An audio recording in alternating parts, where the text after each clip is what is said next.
तो NEET exam में बैठने से पहले आप सभी लोगों के दिमाग में एक चीज आना चाहिए कि आप डॉक्टर क्यों बनना चाहते हो।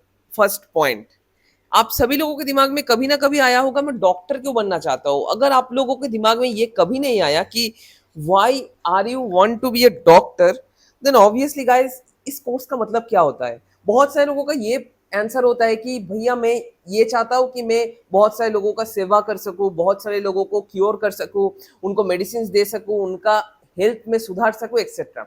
लेकिन मुझे जो लगता है according to me in this socio economic condition majority of students are belonging from middle class family and सभी लोगों का दिमाग में यही होता है कि हाँ मैं मम्मी पापा को खुश देखना चाहता हूँ, खुश रखना चाहता हूँ एंड ऑब्वियसली उनको प्राउड फील करवाना चाहता हूँ।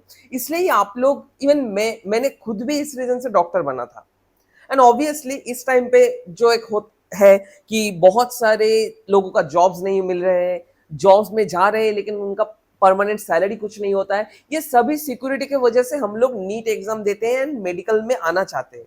ठीक है, तो ऑब्वियसली गाइस अगर आप लोग नीट क्रैक कर सको that's too much good. And obviously guys आपको अगर इस टाइम पे कोई मेंटल डिप्रेशन, मेंटल ट्रॉमा कुछ भी आ रहा है, नीचे दिए गए नंबर पे आप हमें कांटेक्ट कर सकते हो। मैं कोशिश करूंगा as a brother, as a guide, as a senior जितना हो सके आपको हेल्प कर सको। एंड मैं यही ख्वाहिश करूंगा कि आप सभी लोग खुद का एक अच्छा खासा स्कोर नीट में कर सको एंड ऑब्वियसली गाइस आप लोग डॉक्टर बन सको। तो चलिए without any further introduction let's start the video. And आज की इस वीडियो में हम लोग यही डिस्कस करेंगे कि सभी लोग तो अच्छे खासे प्रिपरेशन करते हैं, ऑब्वियसली सभी लोग अच्छे खासे प्रिपरेशन करते हैं, लेकिन लेकिन लेकिन लेकिन जो सबसे बड़ा पॉइंट और जो सबसे बड़ा मैटर होता है वो होता है लास्ट कुछ दिनों का प्रिपरेशन। लास्ट 2-3 वीडियो में मैंने प्रिपरेशन का वीडियो दिया था एंड वहां पर मैंने बताया था कैसे आपको स्ट्रेटेजी वाइज प्रिपरेशन लेना पड़ेगा। लेकिन इस टाइम पे आज मुझे लगा कि लास्ट 3 दिन में ऐसा कुछ न्यू स्ट्रेटेजी आपको देना जरूरी नहीं है ताकि आप लोग डिस्ट्रैक्ट हो जाओ। लेकिन मुझे ये लगा कि लास्ट 1 वीक मैंने कैसे प्रिपेयर किया था मेरे टाइम पे, मतलब 2019 में, वो आपसे शेयर करूं। तो चलिए शेयर करते हैं वो पार्ट। एंड ऑब्वियसली यहाँ पर 10 ऐसे फैक्ट्स एंड पॉइंट्स को मैं बताना चाहता हूं जो हर एक एग्जाम में एप्लीकेबल होंगे। एंड ऑब्वियसली गाइस अगर आप लोग ये 10 रूल्स को फॉलो करो in examination hall and exam से पहले, तो ऑब्वियसली आपको 600 एबव स्कोर करने से कोई नहीं रोक सकता। तो चलिए लेट्स स्टार्ट द वीडियो। तो फर्स्ट जो फैक्ट और फर्स्ट जो पॉइंट है कि you have to study at least 10 hours, क्योंकि जितना आप डेडिकेशन दोगे उतना आप लोगों का अच्छा रिजल्ट होगा। एंड ऑब्वियसली गाइस कोई ना कोई एक कहावत में यही बोला गया है कि the more you bleed in the practice the less you bleed in the battle. जितना आप लोग यहाँ पर टाइम इन्वेस्ट करोगे, डेडिकेशन दिखाओगे प्रैक्टिस के टाइम पे, उतना कम आप लोग गलती करोगे in your NEET examination hall. ठीक है, यहाँ पर मैं बताना चाहता हूँ मेरा फ्रेम, जो ये फ्रेम में रिफ्लेक्ट हो रहा है ये रिंग लाइट, ठीक है, तो थोड़ा सा अजीब लग सकता है देखने में। ठीक है, तो इसके बाद आते हैं हम लोग क्या, यहाँ पर 10 आवर्स स्टडी आपको करना पड़ेगा। एंड यहाँ पर आपको लास्ट 2-3 दिन में एटलीस्ट 1 से 2 आपको एग्जाम देना पड़ेगा, जो होगा 2 बजे से 5 बजे के अंदर, जो मैंने लास्ट वीक में किया था। 2 से 5 बजे तक मैं एग्जाम देता था। उसके बाद जो 7 आवर्स मुझे मिलते थे वहां पर मैं आई वॉश करता था। तो एटलीस्ट मेरे टाइम पे मैं 7 आवर्स पढ़ता था ये 3 घंटे का जो एग्जाम है वो देने के बाद।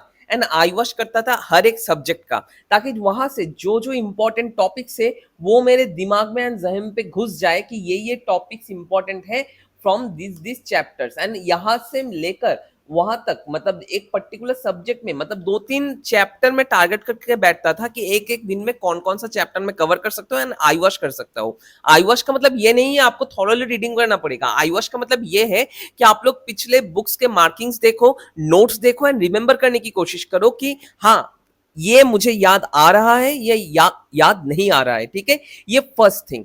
सेकेंड थिंग जो मैं करता था that is pointing high wait topics. देखो बहुत सारी यूट्यूब वीडियोस है, आप लोग बहुत सारे कोचिंग सेंटर से कोचिंग लिए हुए हो एंड आपके पास मॉड्यूल भी मोस्ट प्रोबेबली होगा जहां पर आप लोगों के पास क्या है, वेटेज वाइज टॉपिक्स डिवाइडेड किए हुए होंगे। जैसे फिजिक्स, केमिस्ट्री एंड बायो में आप लोगों के 3 सब्जेक्ट में किस किस चैप्टर से 3 से 4 क्वेश्चन आते हैं, 5 क्वेश्चन आते हैं। ये क्वेश्चंस आप लोगों को मतलब ये चैप्टर्स आप लोगों को अच्छे से देखना पड़ेगा कि which are the high weightage और हाई वेटेज टॉपिक्स, ठीक है। High weightage topics and high weightage subjects और हाई वेटेज जो चैप्टर्स है वो अगर आप लोग कर जाओ तो ऑब्वियसली मेजोरिटी क्वेश्चन आप लोग अटेंड कर पाओगे नीट में। ये बहुत इंपॉर्टेंट फैक्ट है जो आपको जानना जरूरी है। जैसे और एक एग्जांपल मैं देता हूं, कुछ sure short questions and sure short chapters होते हैं, जैसे फिजिक्स से ग्रेविटेशन हो गया, इलेक्ट्रोस्टैटिक्स हो गया, बायो से जेनेटिक्स हो गया, बायोटेक्नोलॉजी हो गया, ये है श्योर शॉर्ट टॉपिक्स। तो ये 3-4 दिनों में आपको श्योर शॉर्ट टॉपिक्स पहले कवर करना होगा, उसके बाद आपको जो बचे कुचे रहेंगे वो कवर करना होगा। इसके बाद आते हैं just go through the formula in physics and chemistry.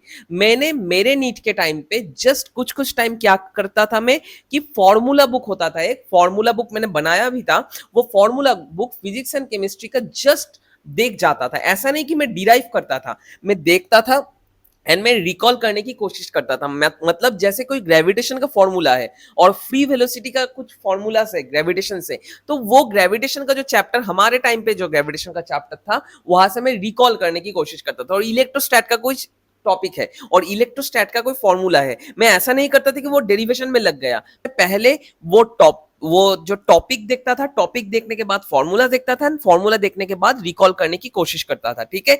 ये मैं करता था उस टाइम पे। एंड इसके बाद जो आते हैं try to revise all MCQ wrong in your mock test. मतलब आपने इतना दिन तक जो जो मॉक टेस्ट दिया है, आपके पास तो पेपर एटलीस्ट होगा, आपके पास एटलीस्ट पेपर होगा, तो वो पेपर को निकालो एंड वहां पर देखो आपने कौन कौन से एमसीक्यू गलत किए थे। वो एमसीक्यू जो आप लोग इस टाइम पे निकाल के देखोगे वो आपको परमानेंट मेमोरी में स्टोर हो जाएगा। अगर बाई चांस वहां से कुछ आ जाता है तो आप लोग नीट के एग्जाम हॉल में जाकर वो सुधार सकते हो, ठीक है। तो अब हम लोग आते हैं one of the most important कि रीशेड्यूल योर रूटीन। बहुत सारे लोगों का ये क्वेश्चन होता है कि भैया हम लोग सुबह कितने बजे उठे, कितने बजे खाए, क्योंकि इसका भी एक साइंटिफिक लॉजिक है, ठीक है। वन बाई वन में समझा रहा हूं आपको। देखो मैं सोच रहा हूं कोई एक बंदा 6 बजे उठता है, सुबह सुबह सुबह 6 बजे उठता है एंड लास्ट 1 महीने से वो 6 बजे उठता है एंड वो क्या करता है 2 बजे के आसपास सो जाता है। वो सोचता है कि नीट के टाइम पे कोई प्रॉब्लम नहीं होगा, तो it's a normal fact and normal routine, तो I can continue with it. लेकिन जनरली क्या होता है जब आप लोग 6 बजे उठते हो ना, तो 6 बजे उठने के टाइम पे आपका ब्रेन का एक्टिविटी यहाँ पर रहता है। लेकिन टाइम टू टाइम जो जाता है धीरे धीरे क्या होता है 2 बजे तक आपका ब्रेन का एक्टिविटी आप लोग देख ही सकते हो कहाँ पर चला आता है। लेकिन जब नीट का एग्जाम होगा आपको 2 बजे क्या चाहिए, 2 बजे एक्टिविटी चाहिए इस जगह पे, ठीक है। इस जगह पे आपको एक्टिविटी रखना चाहिए ब्रेन का। तो आपको क्या करना होगा जनरली, आपको जनरली 8 से 9 बजे उठना होगा। एंड बहुत सारे लोग जिन लोगों का एग्जाम सेंटर दूर में है घर से, वो लोग पिछले दिन ही एग्जामिनेशन हॉल के आजू बाजू में कोई होटल में रह जाना, ताकि आप लोग सुबह 8 बजे और 9 बजे उठ सको एंड उसके बाद उठकर रिवाइज विवाइज जो भी ये कर लेना। एंड 2 बजे तक आपको नींद नहीं आना चाहिए, 2 बजे तक आपका नींद नहीं आना चाहिए एंड आपका ब्रेन का जो मेंटल कैपेसिटी वो यहाँ पर रहना चाहिए, ताकि आप लोग अच्छे से एग्जाम दे सको। एंड सेकेंड थिंग, जो लोग लंच जनरली करते हो 2 बजे, कभी भी एग्जाम से पहले 2 बजे लंच मत करना। लंच करना ऑब्वियसली 12 बजे और 1 बजे के आसपास। इसका मेन रीजन क्या है, क्योंकि जब आप लोग 2 बजे लंच करते हो ना, तो आपका बॉडी वो लंच को और जो आपका जो खाना है उसे तोड़ने के लिए भी तो एटीपी चाहिए, तो ऑब्वियसली एनर्जी कंजम्पशन होता है। एंड अगर आप लोग खाना तोड़ने के लिए एनर्जी कंज्यूम कर लेते हो ऑलरेडी, तो ऑब्वियसली जो एनर्जी लेस आपको लगेगा उस टाइम पे, वो आप लोग नीट के एग्जामिनेशन हॉल में वो एनर्जी नहीं डाल सकते हो। एंड ऑब्वियसली अगर आप लोग 12 बजे के जगह सुबह 10 बजे खाना खा लो, ठीक है, अगर आप लोग 10 बजे खाना खा लेते हो, तो ऑब्वियसली आपको जो सबसे बड़ा चांस होता है कि आप लोगों को हाइपोग्लाइसेमिया हो सकता है। हाइपोग्लाइसेमिया, ठीक है। हाइपोग्लाइसेमिया अगर ब्रेन में हो जाता है तो ऑब्वियसली आपका जो मेंटल पोटेंशियल होता है और जो साइकोलॉजिकल पोटेंशियल होता है वो बहुत घट जाएगा उस टाइम पे। एंड ऑब्वियसली आपको क्या चाहिए, आप लोग 12 बजे खाना खा सकते हो, जो मैंने मेरे टाइम पे फॉलो किया था। 12 बजे मैंने खाना खा लेता था लंच के लिए और सुबह का मॉर्निंग ब्रेकफास्ट। एंड उसके वजह से क्या होता था, खाना ब्रेक डाउन होता था 2 बजे तक एंड ऑब्वियसली मेरे ब्लड में एंटायर टाइम 2 से 5 बजे तक ग्लूकोज रह जाता था। एंड जब मैं 5 बजे एग्जाम देके उठता था उस टाइम पे मुझे फिर से भूख लगता था एंड वो शाम का खाना मैं 5 बजे करता था। तो ये एक स्ट्रेटेजी और ये एक चीज है जो आप लोग फॉलो कर सकते हो for your NEET examination. And बहुत इंपॉर्टेंट है, आपका एग्जाम के टाइम पे हाइपोग्लाइसेमिया आपको ना पीछा करे, ठीक है? हाइपोग्लाइसीमिया अगर आपको कभी हो जाता है एग्जाम के टाइम पे तो आपका एग्जाम वहां पर ही एकदम टोटली खराब हो जा सकता है, ठीक है? एंड दिमाग में आप लोगों का हेडेक स्टार्ट हो जाएगा, लेथार्जेटिक लगेगा आपको, आपको रेस्टलेसनेस फील होगा, आपको स्वेटिंग होगा, ये सब कुछ होगा। एंड ऑब्वियसली उसके बाद जो 3-4 फैक्ट्स है जो मैं आपको बताना चाहता हूँ, शेयर करना चाहता हूँ, आपको रेगुलर मेडिटेशन करना पड़ेगा। मैं मेरे टाइम पे एक सर्टेन टाइम में पूरा दिन में सुबह पढ़ने से बैठने से पहले 5 से 10 मिनट एंड शाम को पढ़ने बैठने से पहले 5 से 10 मिनट मेडिटेशन कर लेता था। इसका रीजन क्या होता था? ताकि दिमाग एक स्टेबल फोकस में रहे। एंड एग्जाम जब आप लोग 2 से 5 बजे तक दे रहे हो, उससे पहले भी आपको मेडिटेशन कर लेना है 5 से 10 minute. Just close your eyes and count for 300, 400 और 500। Just close your eyes and count for the numbers, ठीक है? एंड इसी हम लोग जनरली मेडिटेशन कहते हैं, ताकि आप लोग क्या हो सको, आप लोगों का एक फोकस स्टेबल हो सके। एंड इसके बाद आपको कुछ मेडिकेशन और आपको पेरेंट्स के पास कुछ मेडिकेशन हमेशा रखना पड़ेगा। जैसे ऑलरेडी मैंने बता दिया कि पैरासीटामोल आपको रखना पड़ेगा, ताकि अगर बाई चांस आपका बुखार चला आए, एंड ऑब्वियसली इतना गर्मी पड़ रहा है ऑल इंडिया में, तो ऑब्वियसली बहुत सारे लोग डिहाइड्रेशन में भुगत सकते हो। एंड किसी का वो जो स्वेटिंग होकर बाद में फीवर भी हो सकता है, तो पैरासीटामोल हमेशा रखना अपने पास। और मसल पेन हो सकता है ट्रेवलिंग की वजह से, एंड डाइक्लोफेनाक जेल हमेशा रखना, जिसे हम लोग वॉलिनी और मूव भी कहते हैं। एंड अगर आप लोग ये रखते हो तो बाई चांस अगर आपका बॉडी एक और बैक एक कुछ स्टार्ट हो जाता है तो आप लोग मैनेज कर सकते हो। बहुत सारे टाइम क्या होता है, हेडेक के लिए आपको डिसिप्लिन भी रखना पड़ेगा, क्योंकि बाई चांस अगर हेडेक स्टार्ट हो जाता है तो ऑब्वियसली आप लोगों का एग्जाम खराब हो सकता है। एंड पैन 40 आपको हमेशा प्रेजेंट रखना पड़ेगा। पैन 40 रखने का वजह क्या है? पैन 40 अगर किसी का गैस हो जाता है उस टाइम पे खाली पेट रहने के लिए, तो वो गैस वो घटा सकता है पैन 40। तो ऑब्वियसली ये 3-4 बेसिक मेडिकेशन आपको रखना पड़ेगा, जो बहुत इंपॉर्टेंट फैक्ट है, जो आपको जानना जरूरी था। इसके बाद आते हैं क्या, प्रैक्टिस ओएमआर शीट। आपको जो लास्ट कुछ दिन प्रैक्टिस करोगे ना, वो ओएमआर शीट में ही आपको करना पड़ेगा, ताकि आप लोग पर्टिकुलर देख सको कि ओएमआर शीट फिलअप करने के लिए आपको कितना टाइम जा रहा है, ठीक है? इसके बाद इस टाइम पे इतना जो गर्मी है, समर सीजन में आपको लाइट वेट ड्रेस पहन के जाना भाई लोग, ब्लैक मत पहन के जाओ, क्योंकि बाई चांस अगर बहुत हीट होता है उस दिन और बहुत टेम्परेचर हाई होता है तो इतना गर्मी लगेगा कि आपको सफोकेशन टाइप का होगा। एंड एग्जामिनेशन में जाने से पहले आपको अगर सफोकेशन हो जाए, आपको अगर इतना स्वेटिंग हो जाए तो डिहाइड्रेशन होगा, डिहाइड्रेशन में से हेडेक हो सकता है ना, आपका एग्जाम खराब हो सकता है, ठीक है? And last thing, maintain hydration. हमेशा एक water bottle and Glucon D present रखो। इसका रीजन एक ही है, बहुत ज्यादा गर्मी है all over the India. So guys, I will request you to maintain your proper hydration. And आपको पापा मम्मी को भी कहो 2 से 3 बोतल पानी लेके जाए साथ, एंड ओआरएस का एक छोटा सा पर्ची लेके जाए, है, ठीक है?